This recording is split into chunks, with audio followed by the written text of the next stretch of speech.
I did the day's training, and I've also read his book.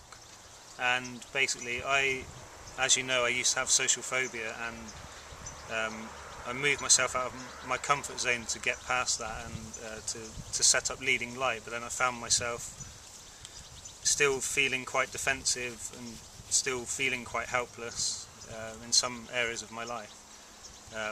So basically, I've learned to take small steps in the right direction. So if I know that I'm feeling down, I would counteract it with positive experiences. I'll go and speak to people, I'll call up friends, because I go back into the tendency to not socialise with people, and I realise now that every time I do that, I'm learning how not to socialise with people. So I've got to the point where I can recognise where I am. I have what's called a reality check. So if I'm feeling down or I'm feeling defensive, I can look at it and realise that it's basically changeable, and I can change it with a positive action in the right direction. Yeah, not sure what else to say. Is that alright? Yeah, and I'd bring it back into then, and I've learnt that by doing what Graham has said. So perhaps Graham can capture it in one sentence as to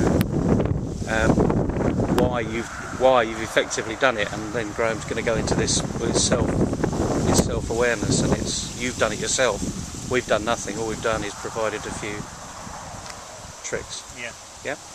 Okay. That's kept running. So. Yeah. So like I said, I went on Graham's training, and the way it works, he doesn't tell us what to do. He doesn't coach us. He helps us discover what we already have and work with that.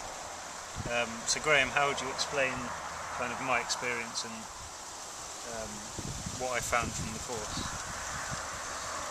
Well, first, I'm really glad that you are actually taking action, because that is the key. The whole process of learning to be mind fit and personally powerful is to take people on a journey. You take people on this journey so that they self-assess.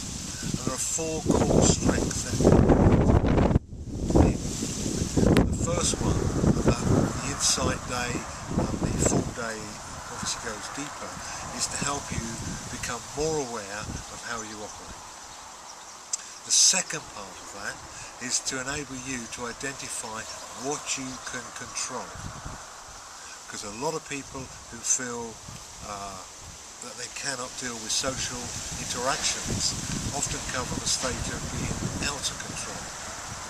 The third part is about you taking action, and that means to discover the one small thing you need to focus on and practice it and do it and learn from it. So the final one is everything you do is get feedback from it, because that feeds back into raising your awareness, which increases your control, which enables you to focus, and it goes on and on.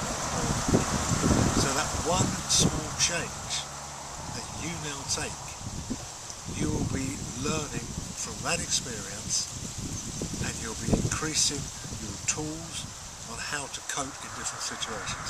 Because from my point of view, it's not about coping. Actually, it's about thriving. It's about enjoying life. And you've started the journey. Thank you.